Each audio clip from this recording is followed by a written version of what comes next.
Hello everyone, welcome back to my channel. आज हम fundamental of partnership का हमारा पहला चैप्टर हो चुका है। अब हम दूसरे चैप्टर को हमने स्टार्ट कर दिया था जो कि है वैल्यूएशन ऑफ गुडविल। उसका फर्स्ट पार्ट हमारा कंप्लीट हो चुका है। सेकंड पार्ट के अंदर आज हम डिस्कस करने वाले हैं वैल्यूएशन ऑफ गुडविल चैप्टर को।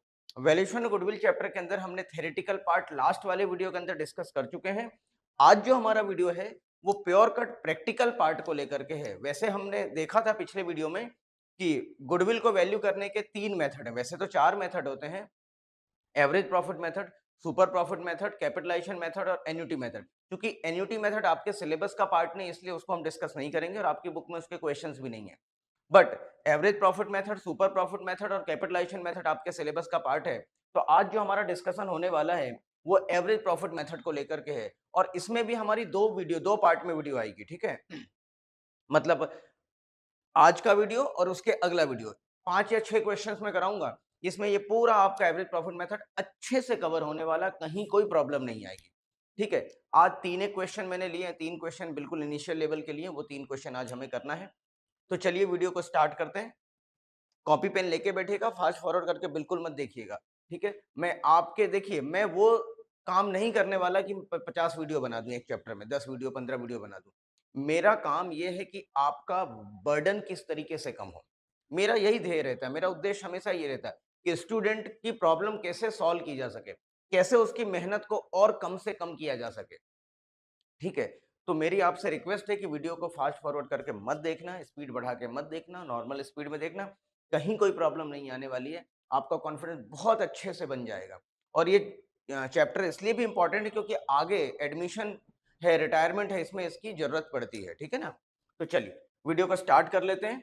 वैल्यूएशन गुडविल के अंदर बिल्कुल मस्त होके पढ़ते हैं, कोई टेंशन वाली बात नहीं, रिलैक्स होके बैठो, चिल करके बैठो, बट मेरे साथ साथ चलो। देखो पढ़ते हैं।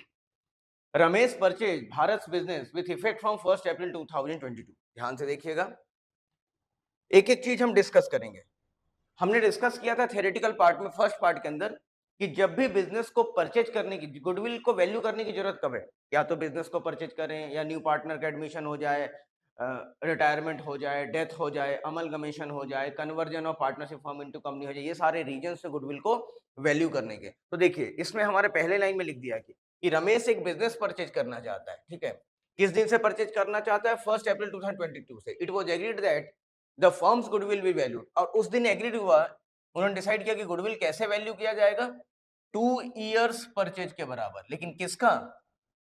एवरेज प्रॉफिट का। आगे लिखा भी है एवरेज नॉर्मल प्रॉफिट, और हमने डिस्कस किया था फर्स्ट वीडियो में कि गुडविल हमेशा नॉर्मलाइज प्रॉफिट के लिए निकाला जाता है। अब नॉर्मल कोई आइटम है तो उसको हमें एडजस्ट करना होता है प्लस माइनस करके।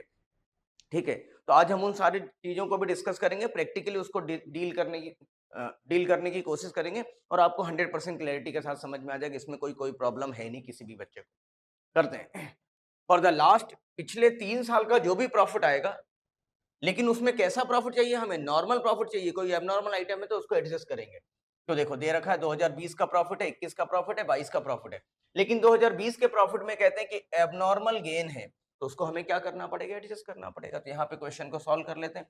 यहाँ मैं चीजें समझाऊंगा कुछ, यहाँ मैं क्वेश्चन को सॉल्व करता हूँ। तो चलिए स्टार्ट करते हैं क्वेश्चन को सॉल्व करना। सॉल्यूशन की बात करते हैं हम। ध्यान दीजिए, हमें क्या निकालना है? एवरेज प्रॉफिट निकालना है। तो देखो गुडविल का फॉर्मूला क्या होता है? गुडविल क्या होता है? Goodwill equals to normal average profit, normal average profit into year of purchase, year of purchase. ठीक है, तो हमें सबसे पहले ईयर ऑफ परचेज तो हमें मालूम है, कितना लेना हमें? यहां लेना है, आगे लिखा होगा कहीं ना कहीं, देख लेते हैं। रमेश ने बिजनेस परचेज किया, agreed that the goodwill value 2 years purchase. तो यहां पर तो ये फिगर तो हमें पता है, बट हमें we need to calculate average profit, normal average profit. तो पहले निकालते हैं। देखिए लिखेंगे कैलकुलेशन ऑफ एडजस्टेड प्रॉफिट, भी उसे कहते हैं एडजस्टेड प्रॉफिट। ठीक है, या आप ब्रैकेट में लिख सकते हैं नॉर्मल प्रॉफिट। ठीक है, क्या लिख सकते हैं? Normal profit. तो निकालते हैं साहब नॉर्मल प्रॉफिट। आप यहां लिख दीजिए ईयर, ध्यान से देखिएगा, प्रेजेंटेशन बहुत इंपॉर्टेंट है। ईयर लिखिए, कॉलम ईयर का बना लीजिए, फिर आप अगला कॉलम प्रॉफिट का बना लीजिए, उसके बाद आप एडजस्टमेंट का बना लीजिए। एडजस्टमेंट में प्लस होगा या माइनस होगा, ठीक है, ब्रैकेट में लिख दिया मैंने, ठीक है। और उसके बाद आ जाएगा आपका एडजस्टेड प्रॉफिट या नॉर्मल प्रॉफिट। एडजस्टेड प्रॉफिट आ जाएगा, या इसी को आप नॉर्मल प्रॉफिट भी कहते हैं, ठीक है। बस इतनी सी कहानी लिख लेते हैं। ईयर 2020, एक एक लाइन छोड़ के लिखिएगा, प्रेजेंटेशन बहुत अच्छा हो जाएगा कॉपी में। 2021 एंड 2022, तो प्रॉफिट दे रखा है, लिख देते हैं 1 लाख रुपीज, देन 1,10,000, इसके बाद है 85,000, ठीक। अब ये कहते हैं इस 1 लाख रुपए के अंदर हमारा एबनॉर्मल गेन इंक्लूडेड है। एबनॉर्मल गेन इंक्लूडेड है मींस व्हाट, मैं यहां पे समझाता हूं। प्रॉफिट एंड लॉस अकाउंट बना करके मैंने बनाया प्रॉफिट एंड लॉस अकाउंट, और आप कह रहे हो एबनॉर्मल गेन तो इधर आता है, प्रॉफिट एंड लॉस के क्रेडिट में आता है। आप कह रहे हैं कि जो भी प्रॉफिट है, यहां पर प्रॉफिट आपका लिखा हुआ है, नेट प्रॉफिट है आपका 1 लाख रुपए। इस 1 लाख में आपने क्रेडिट साइड में क्या लिख रखा है, एबनॉर्मल गेन भी लिख रखा है। वो कितना लिख रखा है, 10,000 लिख रखा है। तो जो भी प्रॉफिट रहा होगा उसमें आपने 10,000 प्लस किया, बाकी दूसरे एक्सपेंसेस माइनस किए, तब जा करके 1 लाख रुपए आया। मतलब ये प्रॉफिट सही नहीं है, ये इसे एडजस्ट करने की जरूरत है, क्योंकि एबनॉर्मल गेन हमेशा थोड़ी ना होगा बिजनेस के अंदर, ये तो कभी कभार होता है, ठीक है। तो ये नॉर्मलाइज नहीं है, तो हमें एबनॉर्मल गेन को क्या करना पड़ेगा, माइनस करना पड़ेगा, क्योंकि अगर ये नहीं होता तो प्रॉफिट 1 लाख की बजाय 90,000 होता, 10,000 रुपए कम होता। तो हमें इसे क्या करना पड़ेगा, माइनस 10,000। तो ये आ जाएगा 90,000 एडजस्टेड प्रॉफिट। सेम 2021 की बात करें तो 1,10,000 after charging N abnormal loss. Abnormal loss इधर लिखते हैं, देखो एबनॉर्मल लॉस जैसे loss by fire, loss by earthquake, loss by theft, ये बार बार बिजनेस में नहीं होगा, आपके बिजनेस में हो रहा है, दूसरे में होगा, जरूरी नहीं है, ठीक है। तो इसलिए एबनॉर्मल लॉस लिखने की वजह से आपका प्रॉफिट क्या हो गया होगा, उस साल आपने कम कर दिया होगा, क्योंकि खर्चे लिखने से प्रॉफिट कम हो जाता है, तो प्रॉफिट को आपको क्या करना पड़ेगा, बढ़ाना पड़ेगा। तो 20,000 से प्रॉफिट को आप प्लस कर लीजिए यहाँ पर, तो आपका ये प्रॉफिट हो जाएगा 1,30,000। क्लियर है, लिखते चलेंगे मेरे साथ साथ, बार बार कह रहा हूं मैं। इसके बाद 2022 की बात करते हैं, 85,000 including non business income. Non business income यानी यहां लिख रखा है आपने, जब बिजनेस का ही नहीं है, सट्टे की इनकम हो गई, स्पेकुलेशन है, आईपीएल मैच चल रहा है उसकी इनकम तुमने ले ली। अरे नालायकों, तो क्या वो इनकम यहाँ आनी चाहिए क्या, उसे हटाना पड़ेगा हमें, ठीक है। हटाना पड़ेगा मतलब प्रॉफिट को एडजस्ट करना पड़ेगा, एडजस्ट यानी कम करना पड़ेगा, क्योंकि वो तो कभी कभार हो गया, बार बार थोड़ी ना होने वाला है, तो माइनस कर दीजिए। तो यहाँ पे माइनस होगा 5,000, तो ये आ गया आपका 80,000, ठीक है। अब तीनों को आप ऐड कर दीजिए, ध्यान से देखिएगा, थोड़ा सा ऊपर कर लेते हैं इसको। अब तीनों को आप ऐड कर लीजिए, ऐड कर लेते हैं, कैलकुलेटर ले लेते हैं। तो आ गया 1,30,000 प्लस 80,000 प्लस 90,000, ये हो गया 3 लाख रुपीज। अब हमें चाहिए क्या, we need normal average profit चाहिए हमें। तो एवरेज कैसे निकलता है, डिवाइडेड बाय, यहां लिखेंगे average profit equal to 3 lakh divided by number of year. Number of year है 3, तो आपका एवरेज प्रॉफिट कितना हो गया, 1 लाख हो गया। तो बस आप यहां लिख दीजिए 1 लाख, और 2 इयर्स के परचेज के इक्वल, मतलब ये 1 लाख रुपए आप अगले 2 साल तक कमाने वाले हैं, तो 1 लाख इंटू 2 कर देंगे तो आपका गुडविल का अमाउंट आ जाएगा, your amount of goodwill will be 2 lakh rupees. ये पूरे फर्म की गुडविल आई है, पूरे फर्म की गुडविल कितनी आ गई है, 2 लाख रुपए की। अच्छा, इसका मतलब और समझ लें थोड़ा सा, ये 2 लाख गुडविल का करना क्या है, रमेश ने बिजनेस को परचेज किया है, रमेश ने बिजनेस को परचेज किया है, तो ये एसेट, जितनी भी उसकी एसेट आ रही है, लाइबिलिटी को माइनस करने के बाद एसेट की वैल्यू आ रही है, लाइबिलिटी को माइनस करने के बाद, आगे हम पढ़ेंगे इशू ऑफ शेयर में पढ़ेंगे, कंसीडरेशन देन कैश में पढ़ने वाले सेकंड बुक के अंदर, यहां और समझ लो तो वहां और दिक्कत नहीं आएगी। तो जो हम एसेट और लाइबिलिटी का नेट अमाउंट, मान लो एसेट हमने 10 लाख की परचेज करी, लाइबिलिटी 2 लाख की है, तो 8 लाख रुपए हमें देना है, तो 8 लाख रुपए तो देंगे ही देंगे, ये रमेश तो देगा ही देगा, प्लस साथ में 2 लाख रुपए गुडविल के भी देगा। इसका मतलब है वो सामने वाले को पेमेंट 8 लाख नहीं करेगा, बल्कि 2 लाख रुपए बढ़ा करके पेमेंट करेगा। 2 लाख किस बात के पेमेंट कर रहा है ये?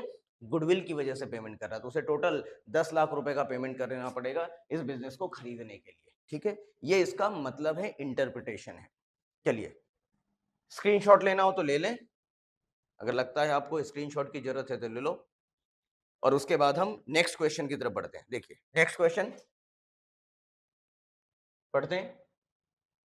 असिन and Shreyas were partner sharing profit and loss in the ratio of 2:1। इनका प्रॉफिट शेयरिंग रेशियो 2:1 है। दे एडमिटेड, हमने पढ़ा था, ध्यान से देखिएगा, हमने क्या पढ़ा था? गुडविल को वैल्यू करने की जरूरत कब पड़ती है?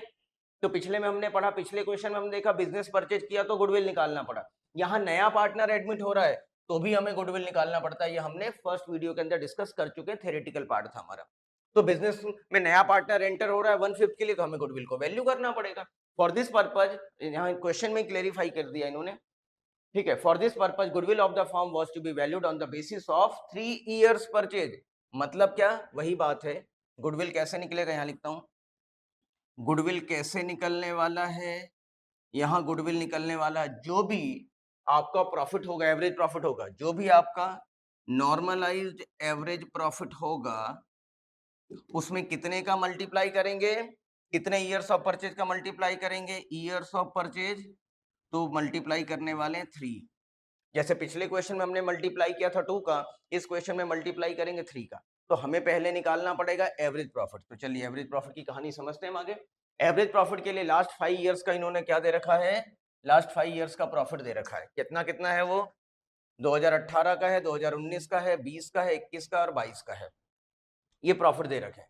अब 2018-19 में, मतलब इसकी बात कर रहे हैं वो, ध्यान से देखिएगा, 2018-19 में क्या हुआ है? 25,000 एबनॉर्मल लॉस है। तो एबनॉर्मल लॉस को क्या करते हैं? एबनॉर्मल लॉस को प्लस करते हैं, ठीक है। यहां मैं लिख भी देता हूं, एबनॉर्मल लॉस है तो प्लस होगा, एबनॉर्मल गेन है तो माइनस होगा। क्यों होगा? पिछले क्वेश्चन में मैंने समझाया, आप चाहो तो देख सकते हो। पिछले क्वेश्चन में मैंने समझाया, एबनॉर्मल गेन होगा तो क्या करना है? माइनस करना है, क्योंकि प्रॉफिट को आपने बेवजह बढ़ा रखा है। एबनॉर्मल लॉस है तो उसको प्लस करना है, क्योंकि प्रॉफिट बेवजह इसकी वजह से आपका कम हो रखा है, तो हमें अब बढ़ाना पड़ेगा। ठीक है, इतनी सी कहानी है। अब हम इसको निकाल लेते हैं पिछले फॉर्मेट की तरह, एडजस्टेड प्रॉफिट निकालते हैं। निकाल लीजिए साहब, बहुत आसान सी बात है। पहला हमारा ईयर का कॉलम हो जाएगा, दूसरा कॉलम हमारा प्रॉफिट का हो जाएगा, तीसरा हमारा एडजस्टमेंट का हो जाएगा, और चौथा हमारा हो जाएगा एडजस्टेड प्रॉफिट का। एडजस्टेड प्रॉफिट या इसे नॉर्मल प्रॉफिट भी कहते हैं, ठीक है ना। 2018, इसे 18-19 लिखें, 19 है तो 19-20 लिखें, 2020-21 लिखें, 2021-22 लिखें, ठीक है। 4 साल हो गए, और 5वां साल लिखें 2022-23 लिखें, ठीक है। चलिए आगे बढ़ते हैं, आसान सा काम है।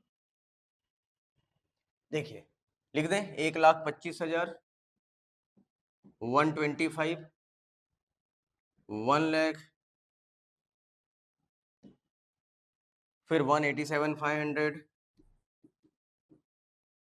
इसके बाद लॉस है तो ब्रैकेट में लिखेंगे 62,500, उसके बाद 1,25,000, 1,25,500, ये लिख दिया हमने। अब यहाँ तो एडजस्टमेंट कुछ है नहीं, सिर्फ किस वाले साल में? पहले वाले साल में एडजस्टमेंट है। यहाँ कोई एडजस्टमेंट नहीं, यहाँ कोई एडजस्टमेंट नहीं, यहाँ कोई एडजस्टमेंट नहीं, यहाँ कोई एडजस्टमेंट नहीं। ठीक है, 2018-19 का जो प्रॉफिट था, मतलब इस वाले ईयर की वो बात कर रहे हैं, वो 25,000 रुपए हमारा एबनॉर्मल लॉस था, इससे हमारा प्रॉफिट कम हो गया होगा, तो हमें बढ़ाना पड़ेगा। एबनॉर्मल लॉस से प्रॉफिट को बढ़ा लीजिए 25,000 से, तो ये आ जाएगा 1,50,000, ये एज इट इज रहेगा 1 लाख रुपीज, ये रहेगा 187,500। बहुत स्लो चल रहा हूं मैं, ठीक है। ये ब्रैकेट में लिखिए 62,500, मतलब माइनस करना पड़ेगा, और ये रहेगा 1,25,000, ठीक है साहब। अब आप निकाल लीजिए, टोटल कर लीजिए, टोटल कर लेते हैं 1,50,000 plus 1 lakh plus 187,500 minus 62,500 plus 1,25,000, ये आता है 5 लाख रुपए। ठीक है, अब निकालिए एवरेज प्रॉफिट, एवरेज प्रॉफिट। ठीक है, तो एवरेज प्रॉफिट आपका कितना कैसे निकलेगा, sum of total profit divide by number of years, number of कितने हैं 5 ईयर्स। ठीक है, तो आपका ये आ गया 1 लाख रुपए। ठीक है, यहां आप निकाल के ये 1 लाख रुपए यहां लिख दीजिए, 1 लाख रुपए। तो आपका अमाउंट ऑफ गुडविल हो जाएगा, value of goodwill will be 3 lakh rupees. बहुत सिंपल सी कहानी, कुछ है ही नहीं। ठीक है, सिंपल सा ध्यान रखना, बस एबनॉर्मल लॉस का क्या करते हैं, एबनॉर्मल प्रॉफिट का क्या करते हैं, ये सारी चीजें हमें डिस्कस करना है। आज की जो वीडियो में लाया हूँ ना, सिंपल लाया हूँ ताकि आपका कॉन्फिडेंस बढ़े। जो अगली वाली वीडियो होगी ना, वो टेक्निकल होगी, एग्जाम ओरिएंटेड होगी, वो वीडियो बिल्कुल भी मिस मत करना। जो नेक्स्ट वीडियो इसके बाद इसका सेकंड पार्ट आने वाला है, सेकंड मतलब गुडविल का थर्ड पार्ट, इस एवरेज प्रॉफिट का सेकंड पार्ट, उसको गलती से भी मिस मत करना आप सभी। ठीक है, मिस कर दोगे तो एग्जाम में ऐसे ही क्वेश्चन आते हैं, आप तकलीफ में आ जाएंगे। ठीक है, चलिए शुरू करते हैं।